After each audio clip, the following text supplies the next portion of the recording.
Hi friends. ஆக்சுவலாக 2 days before ஆகவே ஒரு ஒவ்வொரு எலக்ட்ரானிக் காம்பனன்ட்ஸும் எப்படி ஹீட் ஆகுது, அந்த ஹீட்டை நம்ம எப்படி கால்குலேட் பண்ணலாம், அந்த ஹீட் வராமல் நம்ம எப்படி சால்வ் பண்ணலாம், இப்படின்ற ஒரு லாஜிக்கை தான் நான் கண்டென்ட் ரெடி பண்ணிட்டு இருந்தேன். ஆனால் திடீர்னு நம்ம ப்ராஜெக்ட் பார்த்தீங்கன்னா ஒரு பெரிய பயத்தை காமிச்சிருச்சு. அது என்னன்னா, திடீர்னு வோல்டேஜ் ரெகுலேட்டர்லேருந்து அவுட்புட் வந்து 9 வோல்ட் வர ஆரம்பிச்சுது. அதாவது கொடுக்குற இன்புட்டே அவுட்புட்டாக கொடுக்க ஆரம்பிச்சுது. இதனால் என்னாச்சு அப்படின்னா, ஹீட் பயங்கரமாக குதிச்சிருச்சு. லைட்டாக தொட்டு பார்க்கும்போதே இந்த இடம் அப்படியே லைட்டாக வெந்துருச்சு. ஃப்ரீசருக்குள்ளே கை வைக்கிற நிலைமைக்கு போயிடுச்சு. பார்த்தீங்கன்னா ஒரு எல்இடி ஃபியூஸ் போயிடுச்சு.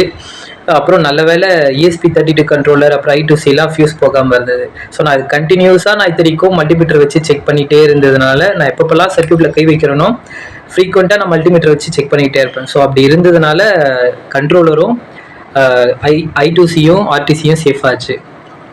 ஸோ இது எதனால் அப்படி ஆச்சு அப்படின்னா, கீழே எமீட்டர் பாயிண்ட் வந்து லூஸ் கான்டாக்டாக இருந்திருக்கு. அதை கவனிக்காமல் விட்டதுனால வோல்டேஜ் ரெகுலேட்டர் வந்து பைபாஸ் ஆகிட்டு கொடுக்குற இன்புட்டே அவுட்புட்டில் கொடுக்க ஆரம்பிச்சிருந்திருக்கு. ஹைசியை ஹீட் ஆகிட்டு ரொம்ப ஸ்மெல் வர ஆரம்பிச்சிருச்சு. ஸோ இந்த ஒரு ப்ராப்ளம் நான் எப்படி சால்வ் பண்ணன்றதை பார்க்க போகிறோம். ரெண்டாவது என்னன்னு பார்த்தீங்கன்னா, நம்ம டேட்டா பாயிண்ட்ஸு போன வீடியோ ஒன்று போட்டிருந்தேன். புல்லப் ரெசிஸ்டர் மூலியமாக I2Cயும் RTCயும் ESP32 மூலியமாக சூப்பராக கம்யூனிகேட் ஆகுது அப்படின்ட்டு போட்டிருந்தோம். ஆனால் அதுக்கப்புறம் தான் நம்மளுக்கு பெரிய பிரச்சனையை ஆரம்பிச்சுது. என்ன அப்படின்னா, டேட்டா வந்து ஹை வோல்டேஜில் கம்யூனிகேட்டே ஆகாது. மீறி ஆச்சுன்னா அது கண்டிப்பாக டேஞ்சரில் தான் முடியும். அதுதான் இப்போ வந்து நின்று இருக்கு. ஸோ அதையும் நம்ம சால்வ் பண்ணியிருக்கோம். அதையும் எப்படி நம்ம சால்வ் பண்ண அப்படின்றத பார்க்க போகிறோம். ஸோ ஃபஸ்ட்டு பார்த்தீங்க அப்படின்னா, இந்த வோல்டேஜ் ரெகுலேட்டர் ஸ்பீடாக போயிட்டு எமீட்டர் பாயிண்ட்டை கிரவுண்டாக கூட நல்லா ரீசால்டர் பண்ணி ஃபிட் பண்ணியாச்சு. ஸோ தட் அவுட்புட்டில் நம்மளுக்கு எப்பயும் போல் 5 வோல்ட் வந்துச்சு. ஃபியூஸ் போன எல்இடியை மாற்றியாச்சு. So first problem solved. Second problem பார்த்தீங்கன்னா, டேட்டா பாயிண்ட்.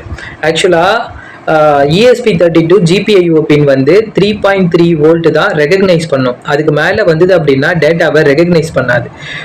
அது மீறியும் அதோட கெப்பாசிட்டிக்கு மீறி அதை ரெகக்னைஸ் பண்ணிச்சு அப்படின்னா டேஞ்சரில் தான் போய் முடியும். அதுதான் நம்மளுக்கு நடந்திருந்தது. ஸோ இதனால் கொஞ்ச நேரத்துக்கு மட்டும் டிடெக்ட் ஆச்சு. அதுக்கப்புறம் அது I2C நாட் ஃபவுண்டு எரர்னே அடிச்சுட்டே இருந்தது. ஸோ இதை நான் பார்க்கும்போது தான் ஆக்சுவலாக நான் ஏன் புல்லப் ரெசிஸ்டர் கொடுத்தேன் அப்படின்னா, இனிஷியலாக RTCயோடைய டேட்டா பாயிண்ட்ஸையும் I2Cயோட டேட்டா பாயிண்ட்ஸையும் ESP32ஓட டேட்டா பாயிண்ட்ஸையும் ஒன்னா மெர்ஜ் பண்ணி நம்ம வந்து அவுட்புட் செக் பண்ணும்போது டேட்டா பாயிண்ட்ஸில் வோல்டேஜ் வந்து ரொம்ப குறைவாக இருந்தது. ஸோ இந்த வோல்டேஜ் குறைவாக இருக்கிறதுனால நம்ம வந்து கொஞ்சம் புல்லப் ரெசிஸ்டர் கொடுக்கலாம். ஸோ தட் டேட்டா பாயிண்ட்ஸுக்கு கொஞ்சம் வோல்டேஜ் வந்து கிடைக்கும் அப்படின்னு சொல்லிட்டு தான் புல்லப் ரெசிஸ்டரை 3.3 வோல்ட்லேருந்து எடுத்து கொடுத்தது. ஆனால் கொடுத்ததுனால என்னாச்சு அப்படின்னா, பவர் வந்து டபுள் மடங்கு இன்க்ரீஸ் ஆயிடுச்சு. ஸோ அது டேஞ்சரில் போய் முடிஞ்சிருக்கு. ஸோ இப்படி டபுள் ஆச்சு அப்படின்னு செக் பண்ணும்போது தான் தெரிஞ்சது நமக்கு RTC மாடல்லையும் I2C மாடல்லையும் இன்பில்டாகவே புல்லப் ரெசிஸ்டர் இருந்திருக்கு. அது செக் பண்ணும் போது தான் நம்மளுக்கு தெரிஞ்சது. சரி, ரைட்டு, இன்பில்டாகவே வந்து புல்லப் ரெசிஸ்டர் இருக்குது. ஸோ தட் நம்மளுக்கு வந்து எப்பயும் போலவே எல்லாத்தையும் கனெக்ட் பண்ணி எல்லா டேட்டா பாயிண்ட்டையும் கனெக்ட் பண்ணி நம்ம செக் பண்ணி பார்க்கலான்னு பார்த்தா அதுதான் ப்ரீவியஸே பண்ணியாச்சே, வரலையே. அப்போ இதுக்கு என்னதான் சால்வ் அப்படின்னு செக் பண்ணி பார்க்கும்போது தான் நம்மளுக்கு வந்து தெரிய வந்தது, டேட்டா பாயிண்ட்ஸில் 3.3 வோல்ட் கம்மியாக இருந்தால் தான் ESP32 வந்து ரெகக்னைஸ் பண்ணும் அப்படின்னு சொல்லிட்டு. எப்படி நம்ம சால்வ் பண்ணுறது அப்படின்னு செக் பண்ணும்போது தான் நம்மளுக்கு ஒரு விஷயம் தெரிய வந்தது. லாஜிக் லெவல் ஷிஃப்டர் அப்படின்னு சொல்லிட்டு ஒரு மாடியூல் இருக்குது. அது என்ன பண்ணும் அப்படின்னா, டேட்டா பாயிண்ட்ல இருக்கிற வோல்டேஜை கம்மி பண்ணி பியூர் டேட்டாவை நம்மளுக்கு வந்து தரும், அவுட்புட்டாக தரும். அதாவது உதாரணத்துக்கு நம்ம ப்ராஜெக்ட்லேயே எடுத்துக்கலாம். நம்ம ப்ராஜெக்ட்ல டேட்டா பாயிண்ட்ல 5 வோல்ட் வந்து இருக்கு. SDA SL அப்படின்ற 2 டேட்டா டைப் இருக்கு நம்ம ப்ராஜெக்ட்ல. அந்த 2 டேட்டா டைப்லயுமே வந்து 5 வோல்ட் வந்து நம்மளுக்கு இருக்குது. அப்போ 5 வோல்ட் இருந்து ஆப்வியஸா நம்மளோட மைக்ரோ கண்ட்ரோலரால ரீட் பண்ண முடியாது. ஸோ இந்த பவர் வந்து ரெடியூஸ் பண்றதுக்கு தான் லாஜிக் லெவல் ஷிஃப்டர் அப்படின்றது ஹெல்ப் பண்ணுது. ஸோ அதை நான் காமிச்சிருக்கேன். ஸோ இதை யூஸ் பண்ணிட்டு டேட்டா பாயிண்ட்ல இருக்கிற வோல்டேஜை கம்மி பண்ணிட்டு அதுக்கப்புறம் ESP32 கொடுக்கும்போது கரெக்டாக டேட்டா வந்து டிடெக்ட் ஆச்சு. ஸோ இப்போ வந்து ESP32வும் சேஃபு, RTCயும் சேஃபு, LCDயும் சேஃபு. ஸோ கிளியராக இருக்குது. ஸோ ரெண்டாவது ப்ராப்ளம் சால்வ்டு. மூணாவது ப்ராப்ளம் பார்த்தீங்க அப்படின்னா, யூஎஸ்பில இருந்து வர பவர் வந்து ஸ்டேபிளா இருக்குமா அப்படின்னு நம்ம டவுட் பட்டது தான் தப்பு. அது வந்து ஸ்டேபிளா தான் இருக்கு. எல்லா காம்பனன்ட்ஸுக்குமே கரெக்டா பவர் வந்து தருது. ஸோ தட் நான் அடாப்டரை வந்து ஆஃப் பண்ணிட்டேன். வைல் டியூரிங் அப்லோடிங் தி கோட் வந்து அடாப்டரை வந்து ஆஃப் பண்ணிட்டேன். ஸோ யூஎஸ்பில இருந்து வர பவரே என்னோட பிசிபிக்கு எல்லா காம்பனன்ட்ஸ்க்குமே கரெக்டான வோல்டேஜை அப்ளை பண்ணிச்சு. ஸோ 3வது ப்ராப்ளமும் சால்வ்.